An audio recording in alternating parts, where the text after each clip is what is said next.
रहमतुल्लाहि व बरकातुहू। वालेकुम अस्सलाम व रहमतुल्लाहि व बरकातुहू। आपकी तबीयत कैसी है? अल्हम्दुलिल्लाह मैं ठीक हूँ, लेकिन तुम बहुत उदास नजर आ रही हो, कहो क्या बात है? क्या बताऊँ अपना गम किसको सुनाऊँ? ये मेरी सबसे लाडली बेटी है, लेकिन जैसे जैसे बड़ी होती जा रही मेरी नाफरमानी करती जा रही। इसी की फिक्र में मेरी रातों की नींद और दिन का सुकून खत्म होता जा रहा है, इसीलिए मैं बहुत उदास हूँ। कहो जी, अपने अम्मी की बात क्यों नहीं मानती हो? क्या तुमको मालूम नहीं कि अल्लाह ताला ने माँ के कदमों के नीचे जन्नत रखी है? क्या तुम नहीं जानती हो कि जो इंसान माँ बाप की नाफरमानी करता है अल्लाह ताला उससे सख्त नफरत करते हैं और उसे जन्नत के बजाय जहन्नम में दाखिल करेंगे।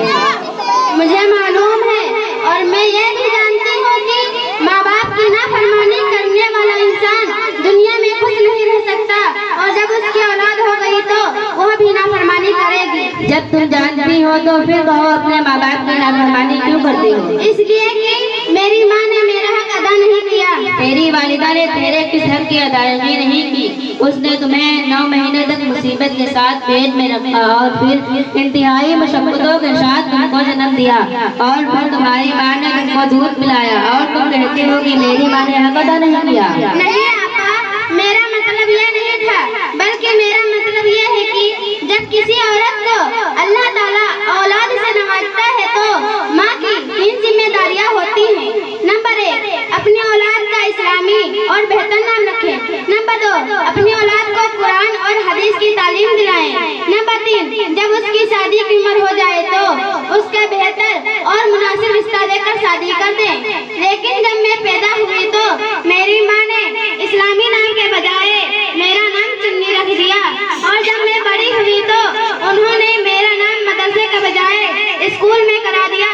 इसलिए मैं उनकी बात नहीं मानती हूँ। मैं मानती हूँ तेरी वालिदा ने तेरे हुकूक की अदायगी में कोताही की है, लेकिन इसका मतलब ये नहीं है कि तुम भी माँ के हुकूक में कोताही करो। अगर माँ बाप गैर मुस्लिम हो तब भी उनके साथ शरीयत के हिसाब से उनके साथ बेहतर सलूक करने का हुक्म दिया है। ठीक है आपा, मैं कुरान और हदीस की बातों पर अमल करूंगी, आपकी हर बात पर अमल करूंगी, लेकिन आप भी मेरी वालिदा को मेरे नाम और तालीम के सिलसिले में कुछ नसीहत कर दीजिए। क्यों भरिया, जब तुमको मालूम था कि अल्लाह ताला जब किसी को औलाद से नवाजे तो उसका इस्लामी नाम रखे, उसका ऐसा नाम रखे जिसका मायना बेहतर हो। मुझे मालूम था, लेकिन मैंने सोचा कि मैं अपनी जान की बेटी का नाम ऐसा रखूं जो किसी मोहल्ले में किसी लड़की का ना हो, इसीलिए मैंने अपनी बेटी का नाम चुन्नी रख दिया। तुमको शर्म आनी चाहिए कि तुम एक तालीम याफ्ता लड़की, उसके बावजूद भी तुमने इतना गलत कदम उठाया। क्या तुम नहीं जानती हो कि इस दुनिया में घर से लेकर ऑफिस तक इनके नामों से बुलाया जाता है? जब तुम्हारी बेटी का गलत नाम होगा तो उसको कैसी शर्मिंदगी महसूस होगी। ठीक है आपा, मैं आपकी बात सुनकर आंखें खुल गई हैं।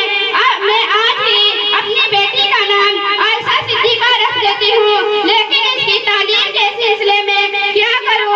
आजकल सब जगह अंग्रेजी ही है, तो इसका स्कूल से नाम कैसे कटवा दूँ? तुमको अंग्रेजी तालीम हासिल करने से कौन रोक रहा है? मैं चाहती हूँ कि तुम अपनी बेटी का दाखिला ऐसे मदरसे में करवा दो जहाँ अंग्रेजी के साथ कुरान और हदीस की भी तालीम दी जाती हो।